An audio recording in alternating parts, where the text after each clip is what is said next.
আমার সোনার বাংলা, আমি তোমায় ভালোবাসি। চাইলে কি জাতীয় সঙ্গীত পরিবর্তন করা সম্ভব?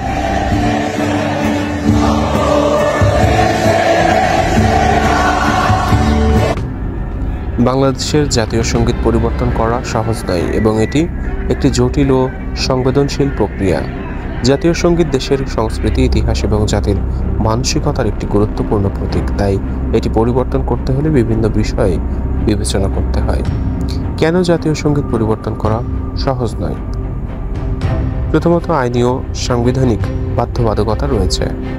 বাংলাদেশের জাতীয় সঙ্গীত আমার সোনার বাংলা 1972 সালে দেশের প্রথম সংবিধানে স্থাপিত হয়। এটি দেশের অন্যতম সাংবিধানিক প্রতীক। জাতীয় সঙ্গীত পরিবর্তনের জন্য সাংবিধানিক সংশোধন প্রয়োজন, যা একটি দীর্ঘ এবং জটিল প্রক্রিয়া। সংস্কৃতি এবং ঐতিহ্য। জাতীয় সঙ্গীত দেশের ইতিহাস, স্বাধীনতা সংগ্রাম এবং জাতির ঐতিহ্যের সাথে গভীরভাবে জড়িত। আমার সোনার বাংলা রবীন্দ্রনাথ ঠাকুর রচিত একটি কবিতা, যা বাংলাদেশের স্বাধীনতা যুদ্ধের সময় জাতিকে অনুপ্রাণিত করেছিল। তাই এর পরিবর্তন করার প্রস্তাব সাংস্কৃতিকভাবে খুবই সংবেদনশীল। প্রধানমন্ত্রীর নেতৃত্ব এবং সংসদের অনুমোদন। জাতীয় সঙ্গীত পরিবর্তনের প্রস্তাব এলে প্রথমে সরকার বা প্রধানমন্ত্রী তা পেশ করতে পারেন। এরপর সংসদে আলোচনা ও ভোটাভুটির মাধ্যমে তা গৃহীত বা প্রত্যাখ্যান করা হয়। সাংবিধানিক সংশোধনের জন্য সংসদের 2/3 সংসদের অনুমোদন প্রয়োজন এবং জনমত জাতীয় পরিচয়, যেটি বহন করে।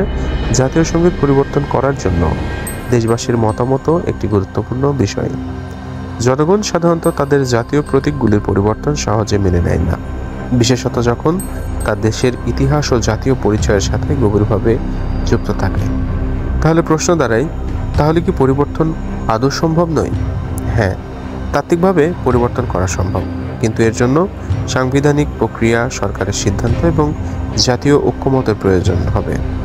এটি একটি বড় ধরনের রাজনৈতিক এবং সাংস্কৃতিক পদক্ষেপ, যা সরকারের জন্য বিষয়টি এতটাও সহজ নয়, কারণ জনমতের ব্যাপক সমর্থন ছাড়া এ ধরনের পদক্ষেপ নেওয়া কঠিন। তবে উদাহরণ রয়েছে বিভিন্ন দেশে।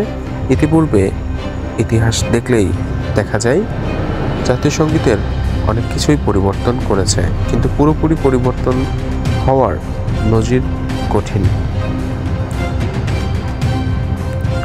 দর্শক, এমন আর ভিডিও পেতে আমাদের চ্যানেলটি সাবস্ক্রাইব করতে ভুলবেন না। ধন্যবাদ।